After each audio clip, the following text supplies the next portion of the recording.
Ladies, I'm gonna get right to it.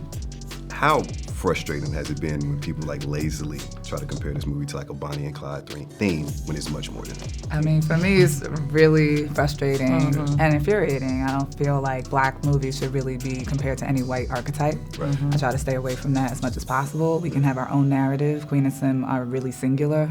Our voices are also very specific. And Queen and Slim, you know, are lovers. They've been forced on the run. They're not criminals. They're not monsters. And there's a major difference between that. Yeah, I think the other thing that's been sort of infuriating to me is that in the press, I find that white journalists sometimes say that it's written by myself and James Frey. And I think, and they all like always apologize to the public and say, oh, so sorry, it was an oversight. And I don't even know if that's true. I think it's a forced behavior to think that this black woman could not have written something so potent and so visceral by herself. Right. I share story by credit with him because he gave me the seed of the idea, but that's it. But he gave me nothing else. Good dude, but you know, he understood. He was like, yeah, this is your thing. So I think it's interesting how blackness can't stand on its own. Right. The society has to say, well, how do we fit this into our narrative? Right, and it doesn't need any white validation, right? We can be ourselves and be proud to stand in our own space. Yeah, because it just seemed like people were taking the Bonnie and Clyde reference from the trailer and just extrapolating over the whole movie, and I'm like, this is more of a story about survival. Right, it's really diminishing. Yeah, exactly. They're not necessarily criminals. Right. You mentioned a story about Daniel really vouching for this role and wanting to be this role, and he said that I'm slim. Yep. But Melina, you were kind of hesitant at first. Always. What changed and what made you say like, okay, he convinced me to be slim? You know, it's really a testament to his talent because I believed the character he was in Get Out was who he was, you know, and that person is not Slim. And so Lena had met him before and she knew she really wanted him, you know, and so because of our relationship, I agreed to meet with him, but I was a bit dismissive, honestly. Until that first meeting, which probably should have been, it was supposed to be a 5-minute, you know, I was like, I'll give him 5 minutes, fine. And we met at one of my favorite cafes, and he rolled up late, and that was even more like, okay, here we go. But he rolled up, and he was so real.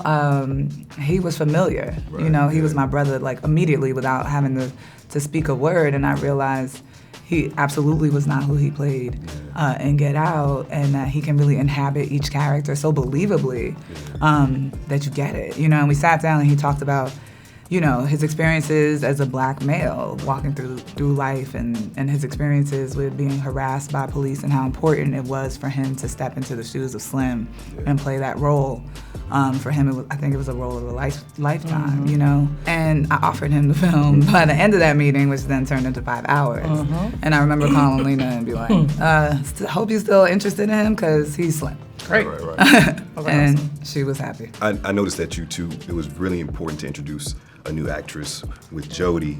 How was that process? Was there any nerves that you might have had of introducing a new actress? Because it's very heavily relies on just them two. Right. I mean, I was excited about it. I think you were too. Hell yeah. We wanted to use that opportunity, you know, to really give a platform for a new black actress because it's not an opportunity we get. Right. I mean, if there was any nerves, it was about making the right choice because we didn't want to, you know, then it became like this big responsibility. There were nerves about can we find somebody who could stand up to Daniel's talent, you know, who is new and not as experienced. You know, that's some really large shoes to fill. And then we saw Jodi. Yeah, she was in the first batch of actresses that Carmen Cuba sent us over, and we thought we were being crazy because we were like, "This is that her?" But Carmen was like, "Look, honestly, it may seem weird, but usually the first couple batches of actors you look at are that's the cream of the crop." Right. So we were like, "Okay," and then we just kept trying to see, does anybody top her? Is anybody more interesting? Is anyone, you know? And it really wasn't. And but you know, when we did the chemistry read, it was clear that like, oh wow, yeah, we were right. It is this girl, and she just like killed it. It goes back to what you were saying too about like trust your instinct. Like your first thought is usually the right one. Right. You know, that's definitely something I've learned from Lena, like through this whole process, is trust yourself. And I think when we both saw Jodi for that first time in that first tape, we knew we found our queen. Right. In 2018, you spoke at Scripps College, and you said writers create stories for heroes that we need. So when you look at Queen and Slim, what type of hero do they represent to you? I think they represent a hero that the heroes that we have, you know, and I think there is this sort of thing with social media, particularly with social media. that anyone can be a hero. Anyone can be, this sort of like celebrity that people look to and want to be like. Because the interesting thing is, what I found is that when people look on Instagram or Twitter or whatever it may be, they're looking at someone who they believe has a more interesting or better life than they do. So therefore they want to mimic it and be like them, to feel like they matter.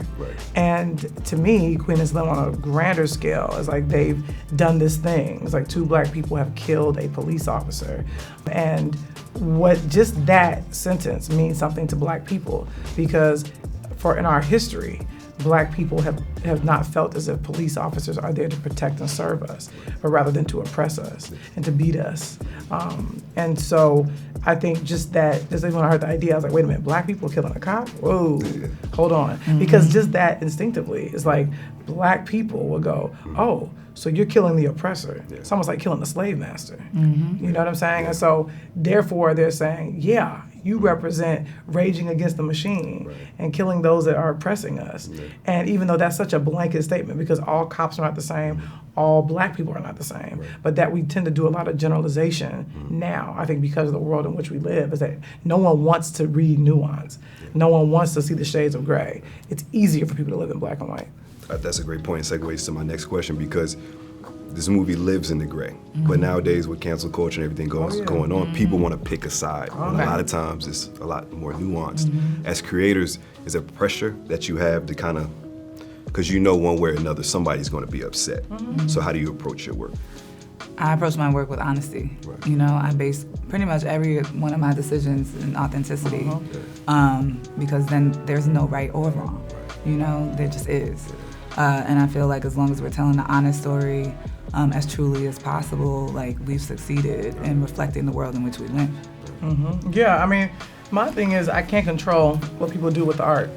You have no idea. I mean, when you look at something like Get Out, I don't know if Jordan knew that would become this phenomenon, but it obviously was speaking to something with us that we were like, yeah, that's how we feel, that's what we need. It was honest. Yeah, it was real. And so I think with Queen and Slim, I think that's the excitement about the anticipation of it coming out, because it really is going to become the people's film. Right now, it's still ours, but on 11/27, it belongs to the people, and what they decide to do with it, to me, is valid, whatever it may be. I even got feelings myself when I was in the theater. I couldn't figure out why I was so antsy or fidgety, but I think because I've been in situations like Slim. I've had cops pull guns on me for no reason. So you sit there and you're like, why do I kind of feel this way? But it's because it's a direct representation of the black experience that y'all are trying to show. So I completely understand that. You did a lot of research. You even went to Cleveland, and I was reading a story about you saw a lot of Honda Civics, which Slim drives in the car, get pulled over time and time again. You also mentioned Sandra Bland being very impactful. How did you go about showcasing the beauty in the pain? I find so much beauty in our culture and in what's real. I find that we haven't been photographed or celebrated in that way. So often it's like, poverty porn, or like, let me show you the ugly side without the balance. And, black people are survivors. Like, that's how we've survived, by creating this beautiful culture that has become our biggest commodity around the world. Like, it's been taken from us too, right? Absolutely. And retranslated and appropriated and all that stuff. So like, this is really, my effort to reclaim our land. Queen and Slim, it represents one thing on film, but also for you two in your careers, it's your first feature film writing, it's your first directorial debut as far as a feature-length film. But I thought it was interesting, you said that you started writing the script when you felt like you had the least amount of agency when you were working on the shot during the first season, right? And for you to start writing the script and get to a point where you felt that way, and then you go to the studios and you say, we want a multi-million-dollar budget, we want no notes, and we want to just have it our way. And in your graduate program, you're the only black woman in there, as you mentioned during your AFI speech. So with all those things considered, what are you hoping that Queen and Slim is able to change in Hollywood with 2 women of color leading the way? I hope it inspires more unity amongst, black folks in the industry. And mind you, we're definitely a community. I mean, Black Hollywood is like solid. Sure. But I think that there's also we still come from this idea that we have to be the superstar. So we got to write, direct, edit, star, all these different things. And I feel like, to me, it's like, look, we all got strengths and we all got weaknesses. And to me, I think if we kind of put all these star players, on one team, then you get something that you can't duplicate. But also the big thing for me is what I hope is it if it's successful, if people really come out and like make noise with this movie, it'll send a shockwave through the industry that when you leave Black artists alone to make their art, you actually get a better product. And I'm a big believer that, you know, I'm all about execs and them helping to support and do things, but I really am a believer that when it comes to Black art, sometimes notes given by white execs can diminish the authenticity of the storytelling.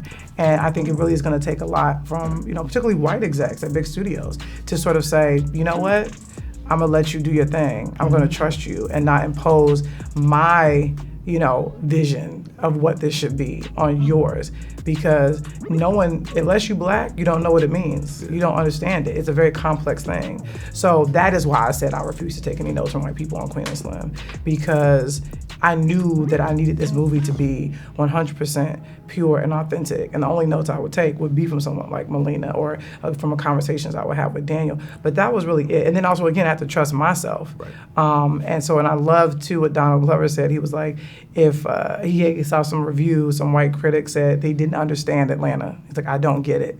And he was like, it was such a great compliment. Mm-hmm. And I think the same thing for me is like, I believe that if a white critic understands Black art too well, then maybe that art is not for Black people. Right. So I think for me, I don't care if, say, white critics say, I didn't get that, that felt underwritten, that felt heavy-handed. It's like, but Black people are walking up to us with tears in their eyes. It's resonating. So this is not for you, and everything doesn't have to be.